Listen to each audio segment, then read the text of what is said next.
Hi everyone, I'm Frank from the City of Games, and today I'm going to tell you how to pack away your game. So this video is aimed at those people who have the adventurer or retail version of the game. If you've got a different version of the game, you're going to want to check out one of the other videos.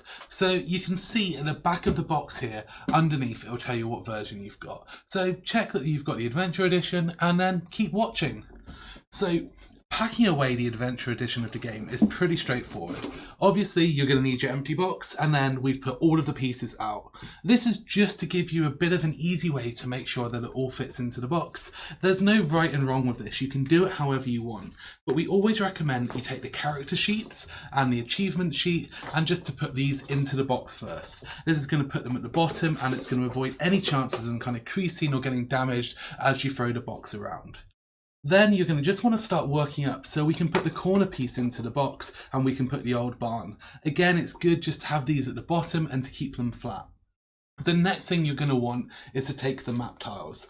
And we don't put the map tiles in bags. You can do, but we like to just keep them loose and to keep them in order so they're easily accessible. These can just go into the corner of the box, out the way, and you'll find that they won't move around once everything else is in there. Next up, we take the cards and we put the quest cards and the equipment cards into one bag, and we simply just put these here next to the map tiles just to help block them in and stop them moving.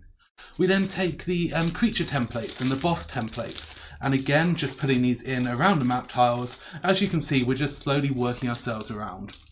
Taking the story cards and scenario cards, these all go into a single bag as well, and again just placing them around.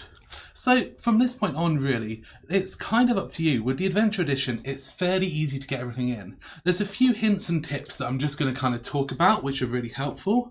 And one of these is the stat bars. So for those familiar with the game, you'll know that there are 3 sets of stat bars. There's the 2-player, 3-player, and 4-player. And we always recommend to keep each of these in a bag so you can just get the ones you want. Taking one of the bigger bags, we recommend you keep them in order, then just slowly slide them into that bag down to the end.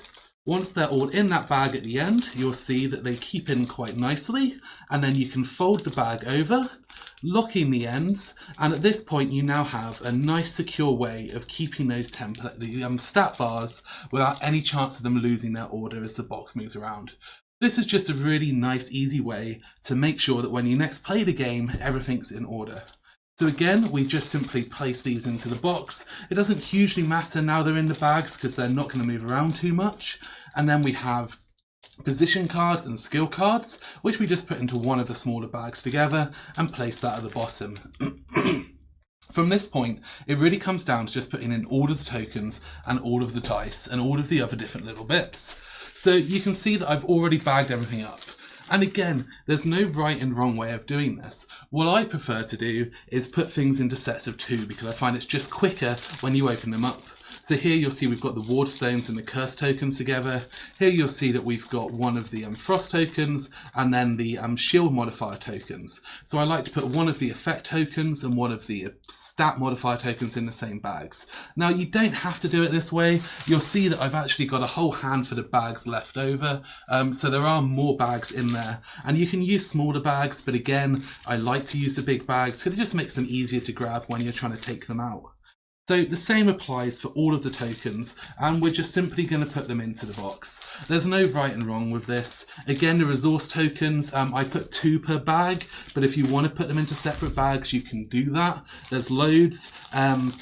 Player stats tokens and discs and workers and health cubes, I like to put 1 per bag just for setup purposes. And again, the dice I like to put into one big bag. As you can see, I'm really just layering these equally into the bag. There's no real need to put them in specific places. There's plenty of room in here. Finally, you'll see that I just mix all of the individual tokens. So the things there's only 1 or 2 of, the header bars, the worker templates, the various minions and the stat trackers. I just put these all in one bag, but again, you can keep them separate if you prefer. But the goal really is just to make sure that everything is nicely leveled out and everything's in place. At this point, all you're going to do is you're going to take one of the ability bags and just put this down here.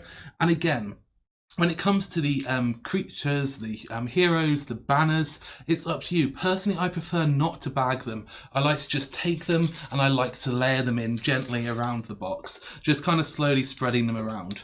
Now, if this makes you weep, you're more than happy and welcome to put them into bags. There are several of the big bags that are available. You may notice the poison tokens I had in that big bag.